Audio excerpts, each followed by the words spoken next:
Ilmiy faoliyatni kuchaytirish uchun keyingi qadam aynan nima bo'ladi? Endi hozir bir so'zdan gapirish juda ham qiyin. Misol uchun mana yutuqlarimiz ham ko'p. Shu yutuqlarimizga qarab yana oldinga qarab yangi maqsadlar qo'yamiz.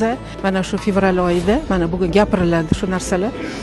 Juda ko'p mamlakatlardan delegatsiyalar keldi fevral oyida. Xitoy, Koreya, AQSh, Yevropa mamlakatlaridan va ular bizni universitetimizni tan oldi. Bu ham juda katta qadam hisoblanadi. Mana endi kelgusida bular bilan biz hamkorlik ishlari to'g'risida gaplashamiz. Ilmiy kengash doirasida aynan siz o'zingizni ma'ruzangiz bilan ishtirok etar ekansiz. Umuman sizning kapitangiz tomonidan qilingan ishlar haqida qisqacha aytib o'tsangiz.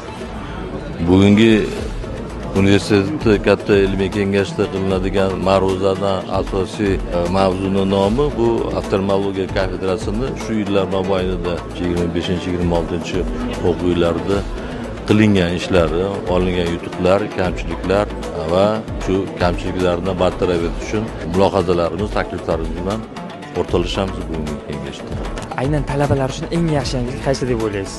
Talabalar uchun eng yaxshi yangilik bu o'ylashim bo'yicha ta'sis etilgan davlat stipendiyalari.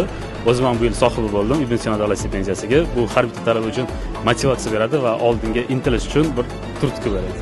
Shuhrat Abdujalovich, bugungi ilmiy kengash doirasida universitetning aynan qaysi sohalarida amalga oshirilgan ishlar muhokama qilinadi? Birinchisi bu tibbiyot universitetini ilmiy innovatsion yo'nalishda bajarilgan ishlari va umuman ilmiy innovatsion yo'nalishlarda rejalari. Ikkinchisi bitta kafedra misolida sun'iy intellekt raqamlashtirishi to'liq joriy qilinganligi ma'nosidagi muhokamalar. Bundan tashqari eng asosiysi bugun Prezidentimiz yoshlar bilan uchrashuvda bo'lgan asosiy yig'ilishi mazmun mohiyatini murojaatnomasini kalifiga yetkazamiz. Aynan bugungi ilmiy kengash doirasida qanday masalalar muhokama qilinishi kerakligini Toshkent davlat tibbiyot universiteti rektori Shuhrat Abdujalovich aytib o'tdilar. Ilmiy kengash doirasida bo'lib o'tadigan jarayonlarni sizlarning e'tiboringizga qisqa fursatlaringiz bilan havola etamiz. Rahmat.